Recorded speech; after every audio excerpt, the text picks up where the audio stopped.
Hello, I'm Julie Candler with the BBC News. The Syrian government's representative Bashar al-Jafari blamed the opposition for the disruption.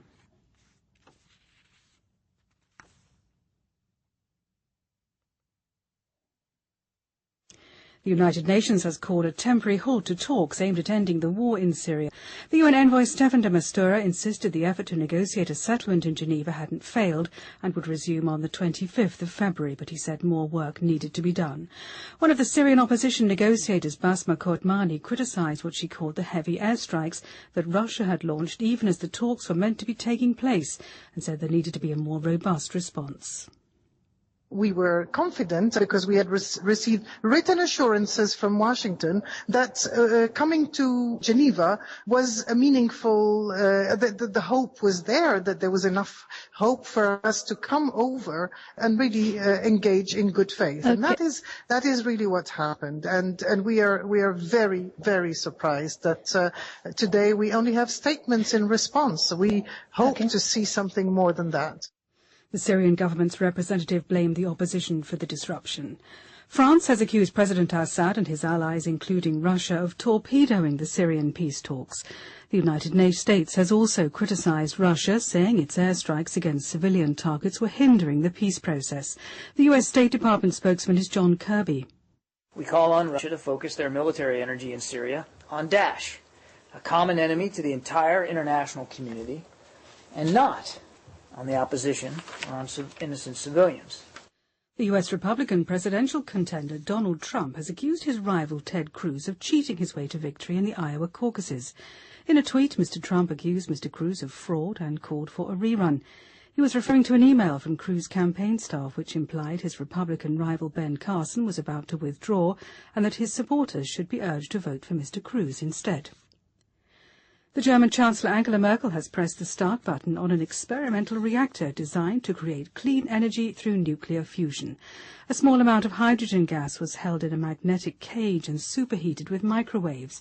For a fraction of a second, the gas transformed into plasma at a temperature of 80 million degrees Celsius. Professor David Anderson says putting the theory of replicating the power of the stars into practice to create limitless energy is the greatest challenge. We know the fusion process works. We have stars in the sky. We have generated fusion energy in 2 experiments to date. So we really need to move now into a situation where we can try to take these scientific advances and push them into more of a practical application. World News from the BBC.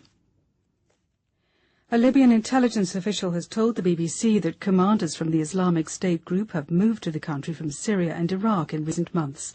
Ismail Shukri, the head of intelligence in the city of Misrata, said there had also been an influx of IS fighters. He said it was a result of the pressure the organisation was under in the Middle East. Mr. Shukri said IS regarded Libya as a safe haven.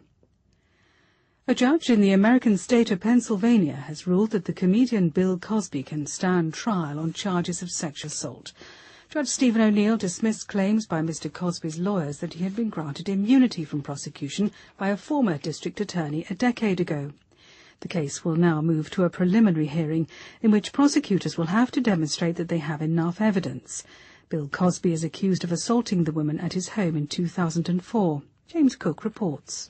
For decades, Bill Cosby was one of the biggest stars in the United States, affectionately nicknamed America's Dad. That image was ruined when claims of sexual assault by more than 50 women came to light. But the 78-year-old is facing one charge of drugging and sexually assaulting a woman at his home in Philadelphia in 2004. Lawyers for Cosby argued that he had been granted immunity by a prosecutor who had first investigated the case a decade ago. Judge Stephen O'Neill rejected that argument. The Brazilian President Dilma Rousseff has called on the country's citizens to work together to try to eliminate the mosquito that transmits the Zika virus. Ms. Rousseff urged Brazilians to join more than 200,000 soldiers on Saturday to carry out a mass clean of homes, offices and areas where the insects breed. The Anglican Dean of Brisbane has offered his cathedral as sanctuary to families threatened with deportation under Australia's asylum seeker policy. Dean Peter Catt said the church felt compelled to act to protect the migrants from the risk of being abused in a remote detention centre. BBC News.